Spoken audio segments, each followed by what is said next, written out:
السلام عليكم المتتبعين ديالي العزاز، كي دايرين؟ لاباس عليكم؟ هانيه نتمنى ان شاء الله تكونوا في صحه جيده وانتم كتشاهدوا هذا الفيديو. انتم شحال هادي انا غابره عليكم والله المشاهدين ديالي. لا ديما كنقول ندير شي فيديو ما عنديش الوقت. ما بقاش الله يستر الوقت كيقدنا وحق الله العظيم، وكنعتذر لكم بنت مي راه غادي نبان في الاخر ديال الفيديو. نتمنى ان شاء الله هنا الاعجاب ديالكم الفيديو ديالي، ونتمنى ان شاء الله تكونوا في صحه جيده. اليوم ان شاء الله عندي الغديوه ديالي، عندي السردين راني شرملتها. البنات كلها راه كيعرف التشرموله ديال السردين. عندي الكبده ديال العجل، وعندي ديال الدجاج غادي نشرملها ان شاء الله بنفس التشرموله ديال هذا، نفس التشرموله ديال السردين. والخبز ان شاء الله راني كنطيب فيه. وهذا الشيء البنات غادي نديرو في الفران الفلفله والبروكولي غنسلقو، والبصله الخضاريه راه غندير بها الشلاضه هي والباربه ومطيشه. وها نتوما معنا ان شاء الله دقه دقه يا البنات، ومرحبا بكم عندي عاوتاني في الفيديوهات جداد. وها نتوما معنا، ها نتوما المتتبعين الكبده ديالنا هي شرملتها نفس التشرموله اللي درت للسردين. بروكولي ان شاء الله هذا غادي نديرو يتسلق في الماء وشويه د المليحه، وفلفله غنخشيها في الفران حتى هي. الكبده غنخشيها في الفران. الخبز ديالي راني ساليته ودرتها البنات عديسه، راه دابا نشاركها معكم ونرافقها مع السردين.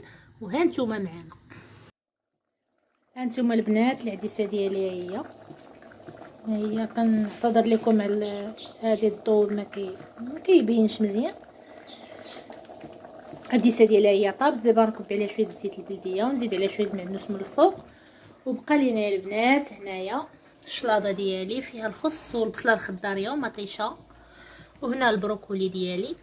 انا غادي ندير ليه شويه الحامض وشويه ديال الزيت البلديه وشويه المعدنوس، وغادي نقدمو بالصحه والعافيه. والبربه البنات هي درتها، غادي نكب عليها هذه الشلاضه ديالنا ونخلط ونحط.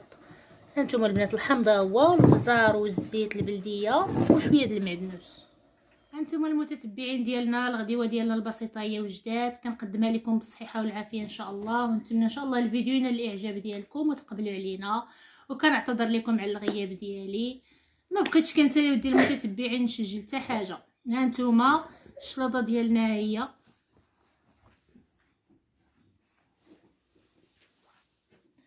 والعديسه ديالنا كما قلت لكم ها هي، والسردين ديالنا درتو في الفران البنات ما قليتوش في الزيت. والخبز ديالنا هو كنقدموا لكم بالصحه والعافيه. والكبيده ديالنا هي حتى هي تشوات في الفران.